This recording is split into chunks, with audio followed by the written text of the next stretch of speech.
Back on the Domino's post-game report as Carson-Newman collects a 92-64 win over the Mars Hill Lions. I'm Adam Cavalier alongside head men's basketball coach Chuck Benson. Chuck, congratulations. A third consecutive victory by at least 28 points. You get the job done by 28 tonight against Mars Hill, and you really kept the foot on the accelerator from the jump. A 17-2 run around the midpoint of the first half really created a ton of separation. Mason Bates and Josh Murray were especially effective tonight. What caused that from those two guys? Well, I think Josh is, as we've said, man, Josh is just blossoming before our very eyes. His confidence and his capability. I mean, good for us because he's a load in there, And then Mason, Mason is doing nothing that we don't expect. I mean, he's doing what we know he's capable, man. Now he's shooting it at a very, very high clip. But, I mean, I don't know what I'm more impressed than that or his 8 assists. Yeah. A lot of guys played tonight. I think everybody on our roster played tonight, substantial and minutes. Played at least 7 minutes. Yeah, so everybody played and added value. It was sort of hard there. I mean, that's at the 12-minute media. We sort of started being a little bit more judicious with handing out minutes. And so I felt like I think we had given up. I think they had 37 points or something with the 12-minute mark, and we, our guys had some personal goals, which we didn't meet defensively in terms of points allowed. But it was hard to sort of keep the pressure going and to keep it intact.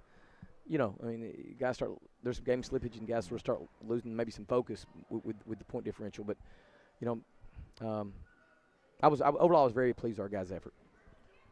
Again, you shoot 57% from the field. You're 7-0 for the first time since 1973. What were you, 4? Well, yeah, I was 4 years old. 4. Been a long time. What does this mean for this team to jump out to the start? Well, this is what, my 15th or 16th year as a college head coach and 27th in this business. And the longer I do it, the more I realize that you need to really appreciate the great times because it's so easy to be it's so easy for it to be tough. It's so easy for it to even be average. And right now we're sort of in the midst of a great time, and I'm just very thankful and trying to remind our guys to stay humble and thankful and enjoy it, and still even try to find ways for us to keep it going, to really be hungry and not get to the point where we sort of lose interest, It seemed like they were. You talked about that 12-minute media timeout. It felt like there still was that focus. Now, there were some turnovers here and there with some freshmen playing down the stretch, but it still felt like your team was locked in and even resetting bigger and bigger leads as the day went along. Well, there was. We're really trying to make a point of not swapping baskets. Trying to have multiple possession stops. And the first half, we give 25 points, the second half 39, and the majority of those 39 came in the last 10 minutes. Yeah. And that's where we weren't getting those multiple stops. And I think some of that was due to the fact that our guys were playing hard, but we weren't executing good defensively, or turning the ball over and allowing them to get, points off turnovers didn't make it any better.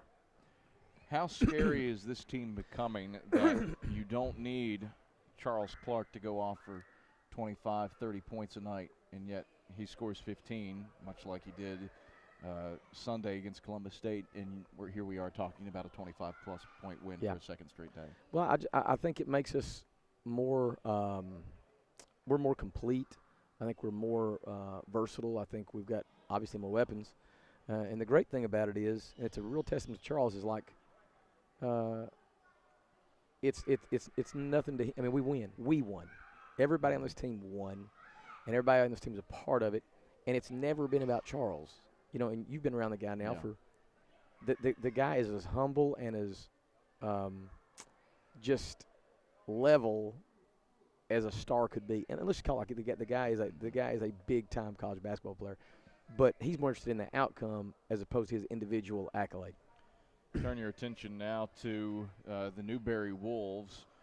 Newberry went on the road to Wingate today and fell 72-67 to the Bulldogs. Wingate with a 17-point swing in the second half to get the job done. Dave Davis's team, normally you can just it's a given that they're going to lead the conference, if not the country, in scoring. Yeah. And this year, that's not the case. Newberry's made some changes, it would seem. Well, we have focused the majority of our attention towards Mars Hill. Tonight, I'll start looking very closely at Newberry. There, Dave, he has had a unique style and approach, and it's been very successful. So I'm not sure what to think about the scores I've seen.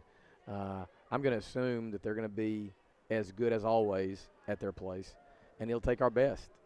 I like where we are physically. I like where we are mentally.